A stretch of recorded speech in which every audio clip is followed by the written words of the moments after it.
Hello, എല്ലാവരും സുഖമായിരിക്കുന്നോ? നമുക്കിന്ന് നമ്മൾ കടയിൽ നിന്ന് മേടിക്കുന്ന പോലെ തന്നെയുള്ള ടെക്സ്ചറിൽ വീട്ടിൽ തന്നെ ഒരു കളറോ പ്രിസർവേറ്റീവ്സോ ഒന്നും ചേർക്കാതെ നല്ല സൂപ്പറായിട്ടുള്ളൊരു ഗോതമ്പ് ഹൽവ ഉണ്ടാക്കുന്നത് എങ്ങനെയാണെന്ന് നോക്കിയാലോ. അപ്പോൾ ആദ്യമായിട്ട് നമ്മുടെ വീഡിയോ കാണുന്നെങ്കിൽ നമ്മുടെ ചാനലൊന്ന് സബ്സ്ക്രൈബ് ചെയ്തേക്കണം കേട്ടോ. അതുപോലെ നോട്ടിഫിക്കേഷൻസ് കിട്ടാൻ വേണ്ടിയിട്ട് ബെല്ലൈക്കണോട് ഒന്ന് ക്ലിക്ക് ചെയ്ത് വിട്ടേക്കണേ. ഇത് കണ്ടില്ലേ എന്ത് പെർഫെക്റ്റ് ആണെന്ന് നോക്കിയേ. ആദ്യമായിട്ട് ഹൽവ ഉണ്ടാക്കുന്ന ആൾക്കും ഏറ്റവും പെർഫെക്റ്റായിട്ട് ചെയ്യാൻ പറ്റുന്ന റെസിപ്പിയാണ്. അതിന് വേണ്ടിയിട്ട് ആദ്യമായിട്ട് നമുക്ക് വേണ്ടത് 1 കപ്പ് ഗോതമ്പ് പൊടിയാണ്. അത് ഞാനൊരു പാത്രത്തിലേക്ക് ഇട്ട് കൊടുത്തിട്ടുണ്ട്. എന്നിട്ട് അതിലേക്ക് കുറേശ്ശെ കുറേശ്ശെ വെള്ളം ഒഴിച്ചിട്ട് നമുക്ക് ഒരു ഗോതമ്പ് കൊണ്ട് നമ്മൾ ചപ്പാത്തിക്കൊക്കെ വേണ്ടി കുഴക്കില്ലേ, അതുപോലെ ഒരു ഡോ തയ്യാറാക്കി എടുക്കണം. അത് സ്മൂത്തൊന്നും ആവണ്ട, ജസ്റ്റ് നമ്മളിങ്ങനെ ഒന്ന് കുഴച്ചൊന്നെടുക്കണം. അതിലേക്ക് 3 കപ്പ് വെള്ളം, നോർമൽ വെള്ളം ഒഴിച്ചു കൊടുക്കാം. എന്നിട്ട് അത് നമ്മൾ ഒന്ന് കുതിരാനിടണം. അതൊരു 1 മണിക്കൂർ 1.5 മണിക്കൂർ കൊണ്ട് തന്നെ ഇത് ഈ ഒരു ടെക്സ്ചറിൽ കിട്ടും. അപ്പോൾ അത് സ്പൂൺ കൊണ്ടോ ഒരു വിസ്ക് കൊണ്ടോ നന്നായിട്ടൊന്ന് ഇളക്കുക, അല്ലെങ്കിൽ കൈ കൊണ്ട് ഇളക്കുക. എന്നിട്ട് അതിൻ്റെ പാല് മാത്രം നമുക്കൊന്ന് അരിച്ചെടുക്കണം. ഇതിൽ വേസ്റ്റ് ആയിട്ടുള്ളതെല്ലാം നമുക്ക് കളയാം. അത് ഞാൻ കൈ കൊണ്ട് ഒന്നുകൂടെ ഞെരടി കൊടുക്കുന്നുണ്ട്. എന്നിട്ടിത് ഒരു അരിപ്പയിലേക്ക്, കണ്ണകളുള്ള അരിപ്പയാണ് എടുത്തിരിക്കുന്നത് കേട്ടോ, അതിലേക്ക് ഒഴിച്ചിട്ട് ഇതിൽ ഈ പാല് മാത്രം നമുക്ക് സെപ്പറേറ്റ് ആക്കി എടുക്കണം. അപ്പോൾ നമുക്ക് ഞാനിപ്പോൾ ഈ കൈ കൊണ്ട് ഞാൻ ഉടച്ചില്ലേ, ആ ഒരു വേസ്റ്റ് നമുക്ക് അരിപ്പയിൽ കിട്ടും. അപ്പോൾ അതെല്ലാം ഒന്ന് അരിച്ചെടുക്കാം.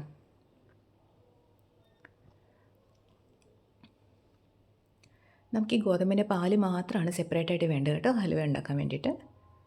അപ്പം ഞാൻ വേണ്ടേ ഇതെല്ലാം അരിച്ചെടുത്തിട്ടുണ്ട്. ഞാനിത് ഒരു 2-3 തവണയും കൂടി ഒന്ന് അരിക്കുന്നുണ്ട് കേട്ടോ. 2-3 തവണയും കൂടി അരിക്കുമ്പോഴാണ് ഇതിൻ്റെ വേസ്റ്റ് ഒന്നും ഇല്ലാതെ നമുക്ക് നന്നായിട്ട് കിട്ടുന്നത്. എനിക്കിത് ഇത്രയും കിട്ടിയിട്ടുണ്ട്. നമുക്കിത് ഒന്നുകൂടെ ഒന്ന് അരിച്ച് നോക്കാം കേട്ടോ. 1-2 തവണ, ഞാനൊരു 2-3 തവണ ടോട്ടൽ അരിച്ചിട്ടുണ്ട്. അപ്പോൾ നമുക്ക് ഇതിൻ്റെ വേസ്റ്റ് എല്ലാം പോയിട്ട് ഈ പാല് മാത്രമായിട്ട് കിട്ടും, നല്ല സ്മൂത്തായിട്ട് കിട്ടും. ഒന്നുകൂടെ ഒന്ന് അരിച്ചെടുത്ത് ഞാൻ കാണിച്ചു തരാം കേട്ടോ. നമ്മൾ ഒന്നുകൂടെ അരിക്കുമ്പോഴും നമുക്ക് ചെറുതായിട്ടൊക്കെ ഇതിൻ്റെ ഒരു വേസ്റ്റ് നമുക്ക് കിട്ടും. നമുക്ക് ഒട്ടും തന്നെ തരിയില്ലാതെയാണ് ഇത് വേണ്ടത്. കണ്ടില്ലേ, ഒരു ലേശം കൂടെയൊക്കെ വരുന്നുണ്ടല്ലേ. അപ്പോൾ അതോടെ നമുക്കൊന്ന് ക്ലിയർ ആക്കി എടുക്കാം.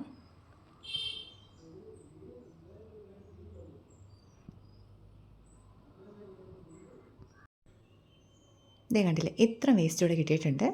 ഇനി നമുക്കിത് ഈ പാത്രം അനക്കാതെ ഇവിടെ വെക്കാം കേട്ടോ. ഒരു 10 മിനിറ്റ് കൊണ്ട് ഇതിൻ്റെ വെള്ളം മുഴുവൻ മുകളിൽ തെളിഞ്ഞ് വരും.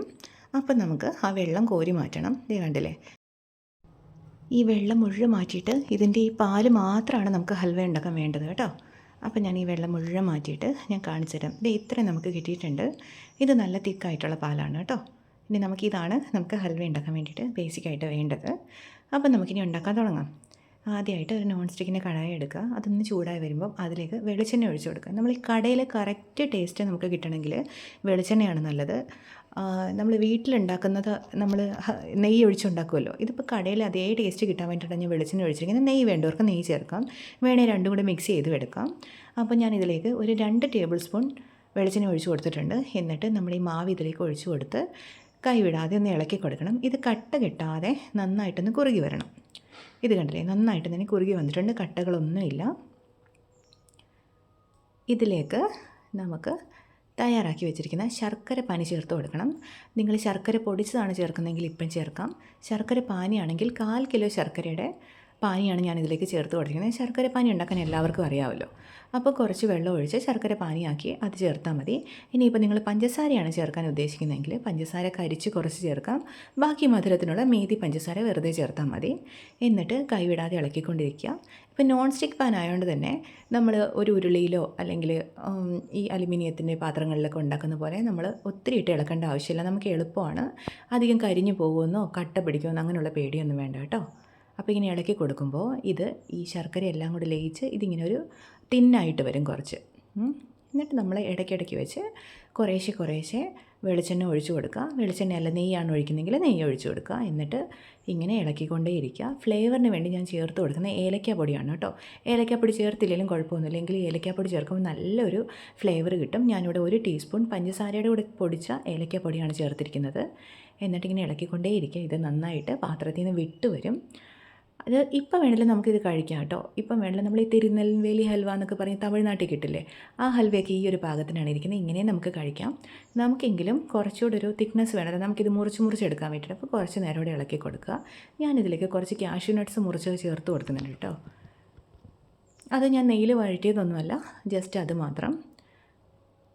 ഇതിലേക്ക് ഞാൻ വെളിച്ചെണ്ണ ഒരു തരിയും കൂടി ചേർത്ത് കൊടുക്കുന്നുണ്ട്. ഞാനിതിലേക്ക് ഒത്തിരി വെളിച്ചെണ്ണയൊന്നും ചേർത്തിട്ടില്ല കേട്ടോ. ഒരു 3-3.5 ടേബിൾ സ്പൂൺ വെളിച്ചെണ്ണയെ ഞാൻ യൂസ് ചെയ്തിട്ടുള്ളൂ. കൂടുതൽ വേണ്ടവർക്ക് കൂടുതൽ ചേർക്കാം.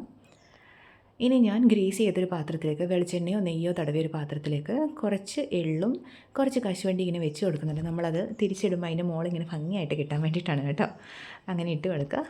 എള്ളുണ്ടെങ്കിൽ വെളുത്ത എള്ളാണ് ഞാൻ ചേർത്തിരിക്കുന്നത്. അതുകൂടെ കുറച്ച് അതിലേക്ക് വിതറി കൊടുക്കുക കേട്ടോ.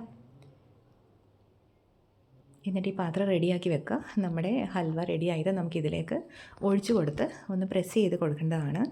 അപ്പോൾ റെഡി ആയിട്ടുള്ള ഹൽവ ഇതിലേക്ക് തട്ടി കൊടുക്കാം. കണ്ടില്ലേ, സ്മൂത്തായിട്ട് തന്നെ നമ്മുടെ പാത്രത്തിൽ നിന്ന് വീഴും, എവിടെ ഒട്ടിപ്പിടിക്കില്ല. എന്നിട്ട് ഞാൻ ഈ സ്പാച്ചില വെച്ച് തന്നെ ഒന്ന് ഞെക്കി കൊടുക്കുന്നുണ്ട്.